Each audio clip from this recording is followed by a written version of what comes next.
So we worked on a passing tug, trying to find different angles.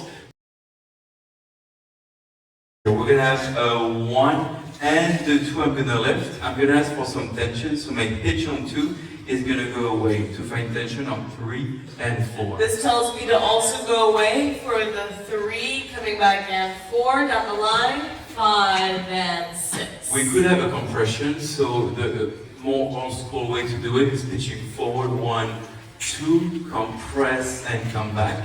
Yeah, which we still use, especially on like fast music. That's a really good one to have. Slower music, we tend to go more into the stretch. Remember, keeping the tension and keeping the hook until we pass underneath the hands. Yeah. We're gonna have a sugar push. We're gonna keep both hands here. So the goal of having both hands is to changing the hand on the 4. We're gonna have a 1 and the 2. Only the left one going up. For the 3 and the 4, I'm gonna switch. I want to keep a good twist here as a leader. Yeah, as that happens, that switch is going to go. I'm going to go under this arm with a twist onto the right side, and 5, taking my step down the line in opposition of my leader. I have many options here, leaders. I can either really change my line and use this almost rock action here to pass this way and pass the line of my follower. So it'll be a 5 and 6 go way further.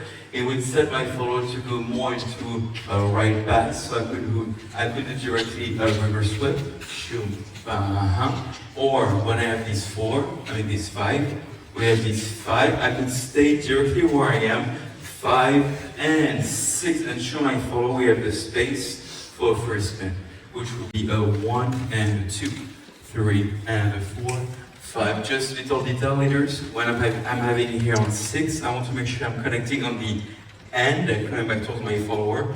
And 1. I don't want to see you 6, 1. Yeah, make sure you really connect the transition to stay with your partner. Yes.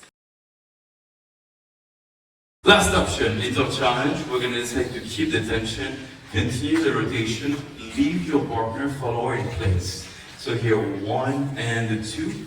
3 and the 4, 5 and the 6, 7 and 8 and 9 and 10. As that happens, I'm going to go into that tension by count 4, 3 and 4. Immediately starting to put my weight over that right foot and create a twist. As that happens, keep the arm directly rounded in front of you.